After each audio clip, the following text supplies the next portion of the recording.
Kabinet meluluskan cadangan awal konsep dan rancangan pembangunan kampung baru di Ibu Negara. Pun begitu, ia belum dimuktamadkan kerana cadangan itu akan dirujuk pula kepada penduduk pemilik tanah serta syarikat berkaitan kerajaan yang akan membangunkan kampung baru.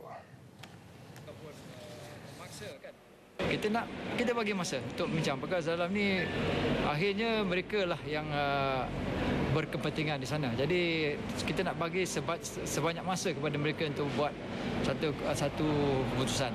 Tapi lah mungkin lepas tu mungkin 3 to 6 months kita pun perlu masa untuk menubuhkan perbadanan. Perbadanan Pembangunan Kampung Baru akan ditubuhkan bagi menyelia pembangunan yang mengekalkan kepentingan orang Melayu. Cadangan yang dipersetujui Kabinet meliputi pembangunan menyeluruh menggunakan zon guna tanah perdagangan pusat bandar. Selain itu, badan lain akan dilantik sebagai ejen pembangunan dan penjaga amanah orang Melayu. Syarikat GLC digalakkan sebagai pemilik atau penyewa untuk utama hartanah.